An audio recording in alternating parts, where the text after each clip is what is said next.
So, hi Lindi, welcome to Goodera, and I feel completely honored to be sitting with you today and discussing the workings of your non-profit DNF Youth and celebrating World Skill Day together. And I am very excited to begin this session. And if it's okay, can I start with my first question? Absolutely, go for it. Yes. So, Lindy, I'd like to ask, what is the significance of celebrating World Youth Skills Day? I think, life skills and youth skills in general is something that's not always talked about. It's all about education, education, education.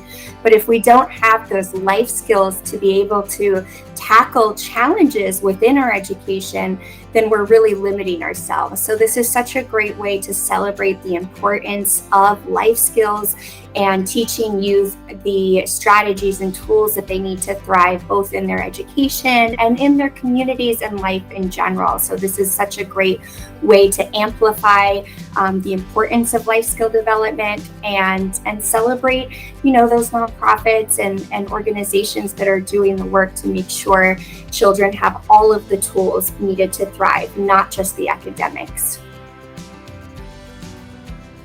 Yes, I completely agree that we have, as a society, we've always focused on education, but then the basic skills, not only for work, but also for your personal growth, is something that we have missed out on. So, Lindy, what, according to you, can we do to ensure that this balance is maintained between education and between skills?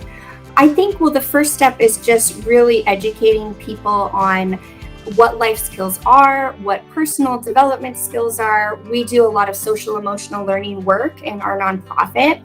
And in the past, a lot of the skills we teach have been called soft skills, right? But in reality, those are the skills that have been proven study after study to ensure people get jobs, they stay in jobs, they're able to advance their careers. It's not just what you know academically, it's how you interact with humans, your interpersonal skills, your ability to also, develop grit and determination, and that determination to not give up in the face of challenges. So I think educating the public is the first step in that. And also, unfortunately, there's so much to be taught in the school day academically, and that's why I think it's important that organizations like ours that are able to supplement that with after school and summer programs that focus more on these life skills is super important. So really developing partnerships is a great way to help really build those skills across different platforms. And I think that's probably the best way to go about it right now. And eventually, hopefully, these things will be more integrated into, daily education. Yes, exactly. Your point where you mentioned that partnership and collaboration, I believe, yes, that is something that we can do. So, can you shed more light on how the NFU is helping in this partnership, I feel? Yeah, absolutely. So our model is that we partner with Title I schools and homeless shelters in New York City, and we provide after school and summer programs for them. So what we're doing is we're sort of providing true wraparound support. We work with our schools and our shelter facilities to develop goals and objectives and really codify what we are hoping to achieve. And we're able to nurture the whole child, not just academically, but physically, emotionally, mentally. So we're teaching them things like how to deal with emotions, how to get up when you face a challenge, building their growth mindset, which is the idea that, even if you can't do something right away, with hard work, determination, effort, and then also teaching them the skills to learn how to do that is really helpful for, again, nurturing the whole child and providing that missing piece that often gets neglected in the traditional school day. So I think partnerships are key in that. And even, for example, some of our summer partnerships, we partner with larger nonprofits to supplement their summer camps. A lot of their camps are focused on academics or sports or whatnot, and we can bring that life skill component, that social emotional learning component in, as well as we have a big focus on dance and arts education. That's sort of how we get a little bit more of that whole child education, because not one person can't do everything. We don't have the skills, we don't have the capacity to do engineering and math tutoring. But if we partner with organizations that are more specifically specifically tailored towards a specific academic subject or a sport or just skills in general, we can supplement with our curriculum. And it's a great way to have synergy across organizations, to kind of plug some of the holes when organizations might be missing a piece that will really provide that kind of whole child support. And I think partnerships are one of the best ways to go about that. Absolutely correct. But Lindy, consider, like you mentioned, partnerships as it's such a integral. It should be an integral part of the curriculum and the whole schooling system. And the fact that summer camps are the best place where these things can be taught. But then when we hit the pandemic, so how do you feel pandemic has changed this whole system, and what difference has it made before pandemic, the skill sets that were required, and then now after pandemic, and how has it changed the way these things are taught? I think the pandemic really, it changed so much in, first of all, how we realized how behind so many of our kids became. When we started back full-time in person in the fall of last year in 2021, many of our students were nearly 2 years behind academically, socially, emotionally.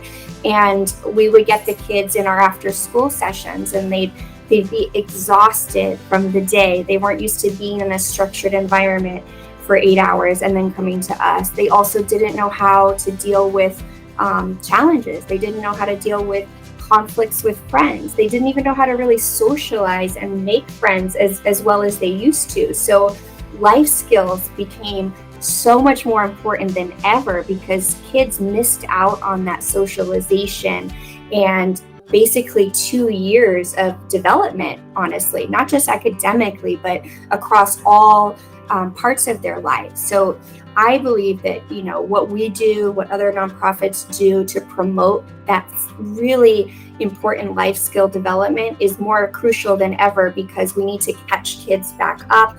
We need to make sure that they feel confident as they continue to grow and learn, because we found that a lot of our kids were just so overwhelmed with what it meant to be in school. For example, if you have a third grader in the start of the pandemic and then they come back in fifth grade 2 years later and they haven't had that structure, they haven't had a teacher. We work in underserved communities, so sometimes parents can't always be there to make sure their child is logging on, or there's internet issues. So it's really important, I think, that nonprofits, schools, and other organizations do absolutely everything they can for these communities, because I really believe the pandemic,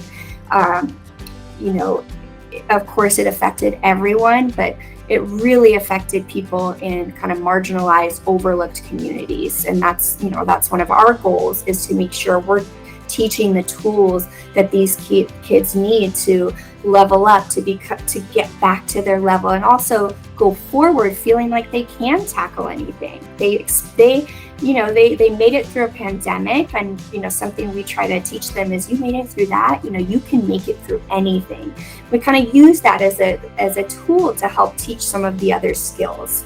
Sentence that you mentioned was so motivating, and I believe it's not just motivating for the kids, but it's motivating throughout through all age brackets. So like you mentioned, that it has affected, I believe COVID pandemic has affected people in a very different way. So the way it has affected me might not be the same way it has affected you or somebody else. So when we talk about skills in the light of pandemic, I think so. What do you think has been like the game changing thing, like the skills that are required for children and the skills that are required for an adult or a working professional, or skills that are required for a college graduate? Are there any difference between these things? I honestly believe that every skill that we teach children in our program and many programs are exactly what adults need to remember and remind yourself and teach yourself every day. I mean, I created the curriculum as an adult as things I wish I would have learned earlier, as a child. So, yeah, I think most of the skills are the same. A few of them, just to list them, is the idea of failure as a part of learning, and that we teach our kids, and it's something for me to remind myself and colleagues of and teachers, failure is just the very first part of learning. We teach the kids the acronym that we give an acronym at FAIL instead of FAIL. It's FAIL, but first attempt in learning. So reframing failure as that's just one step in a growth pattern. We often remind the kids, they get very frustrated when they first start with us if they can't do something or something's challenging. And we like to remind them, remember when you were really little, could you walk right away? Absolutely not. You had to get up, you fell, you started holding on to furniture, you fell again. So reminding children and adults that it's okay to not be good at something, and celebrate that as, oh my gosh, you're trying something new. You're not good at it. Awesome. All right, we're going to work on practicing. We're going to work on positive self-talk to keep us in those things. I think, so that's one, is remembering that failure isn't failure. It's just your first or second or third attempt at trying something that's new for you or challenging for you. And that gets kids and adults, I think, more likely to tackle bigger challenges when you realize, no, I'm not supposed to be perfect at this, right? Another, I think, really important skill for us is, and for adults too, is learning how to know what to listen to in your mind. Our brains are hardwired to focus on the negative. It's just science. It happened from biology when we were always trying to protect ourselves from a boulder running down the hill or a lion getting us. So we're always in that oh, what's coming, what's negative. And our brains, let's say it's been proven that, let's say you have an amazing day at work or at school, the whole day was great. And then someone maybe at the end of the day said something that offended you or made you feel annoyed or embarrassed. Even though you had a whole amazing day, our brains will focus on that thing and it'll ruin our whole day. So we teach the kids how to practice really listening more to the positive thoughts. We do a lot of work in gratitude, in mindfulness, so that, we say to the kids, you have thousands and thousands of thoughts a day.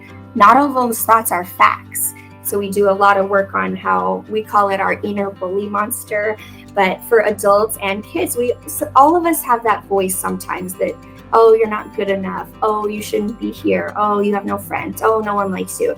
These are all just thoughts that aren't really facts. So we teach the kids how to pull that out and recognize, nope, that's my bully monster. That's my bully monster. What can my superhero say?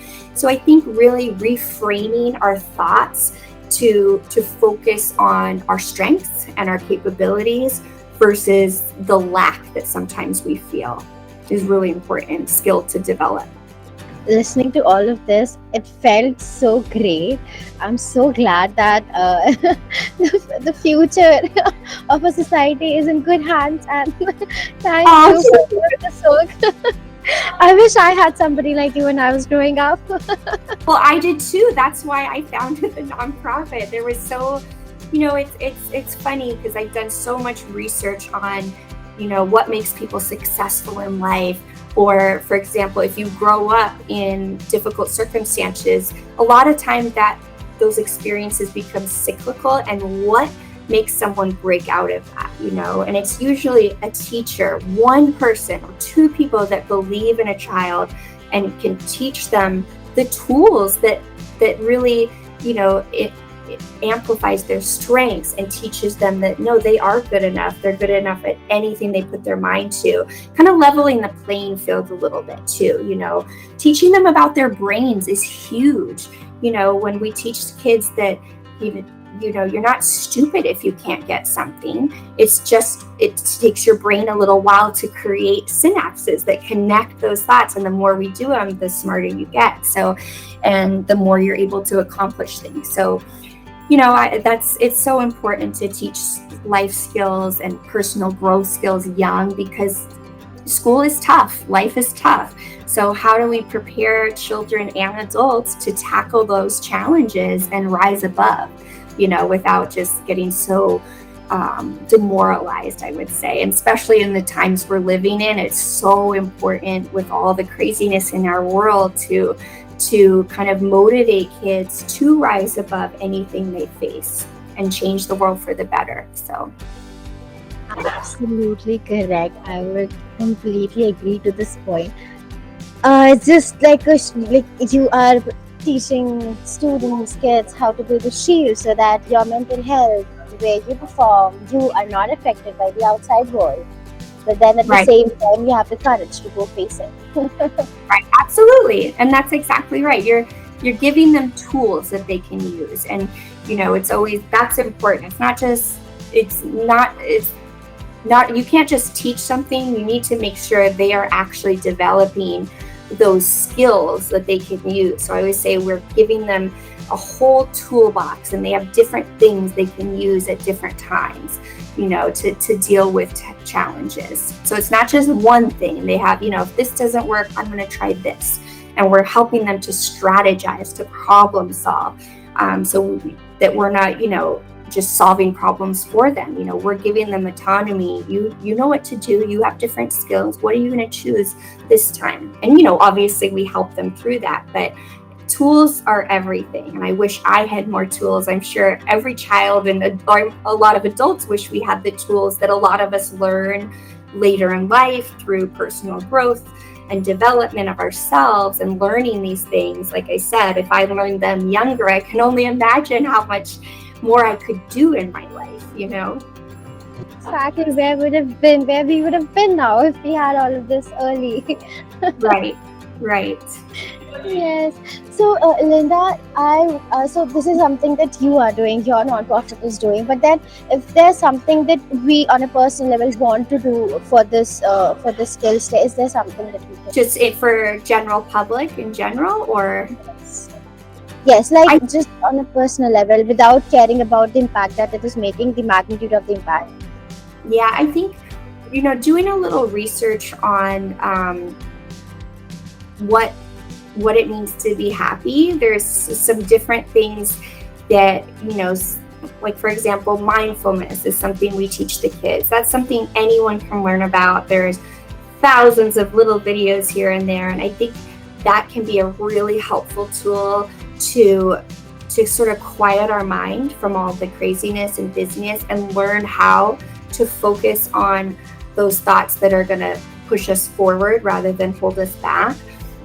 In our kind of, our society is so instant gratification too, that I think mindfulness helps us slow down and really get quiet and listen to our actual feelings and our thoughts. So that's one thing I think everyone can do. I think another thing that's very helpful for me and has been proven again. I mean, I only really do science-backed exercises with the kids and with adults because that's what's grounded in reality. But developing, training your brain to practice gratitude every day.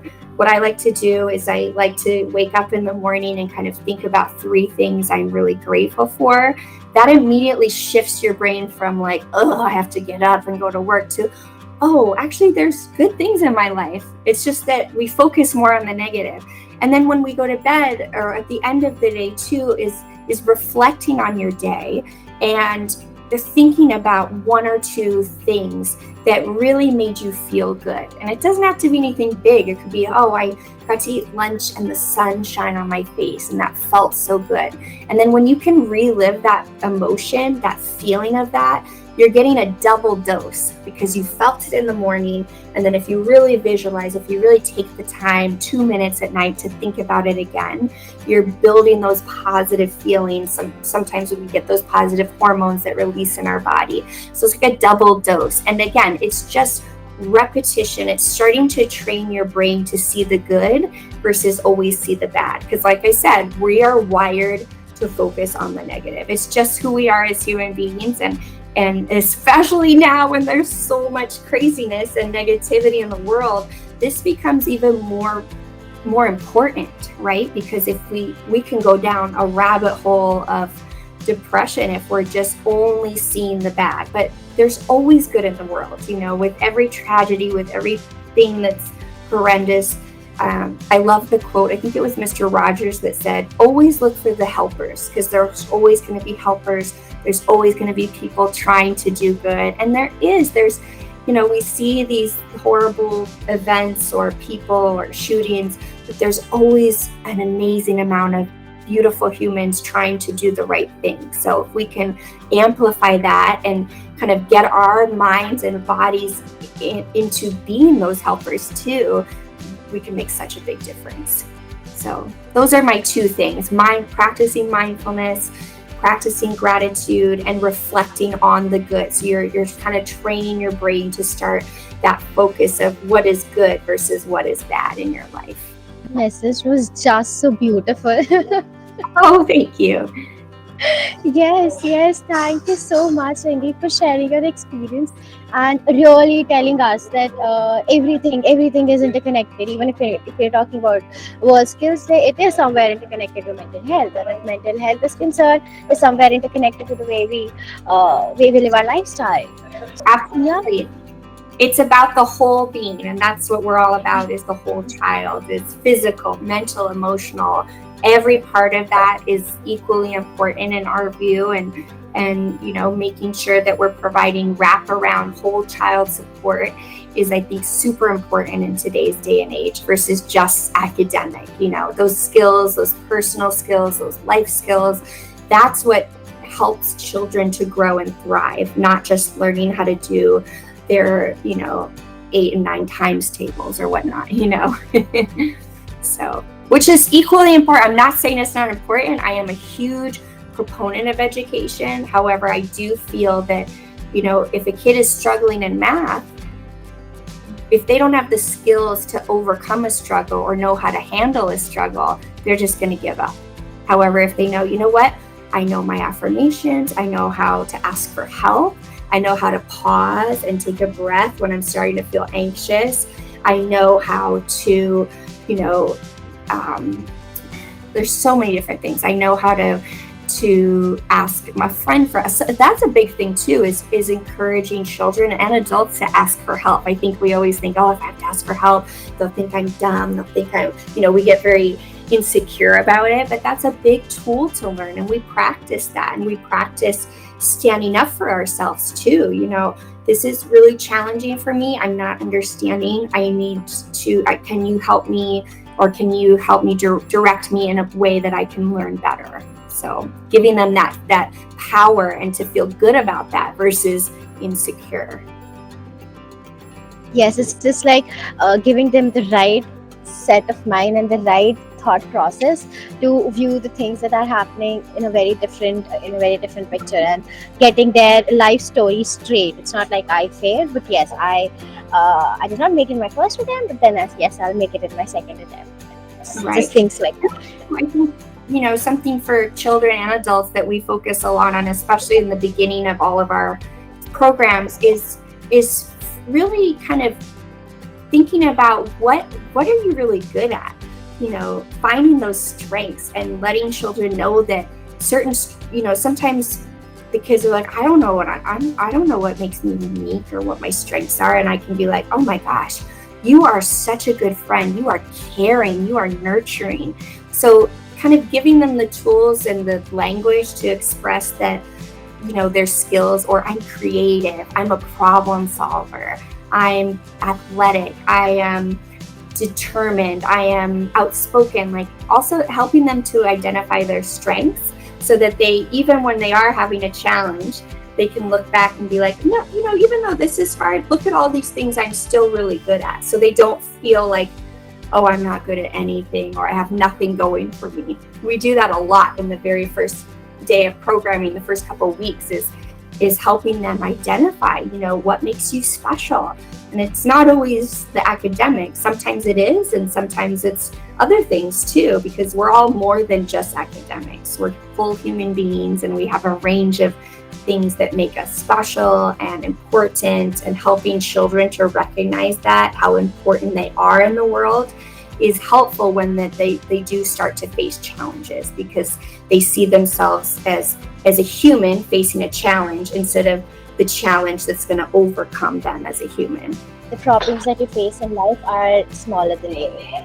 Yeah, exactly. You're always bigger. Yes, you're always bigger than all the obstacles that you see in life.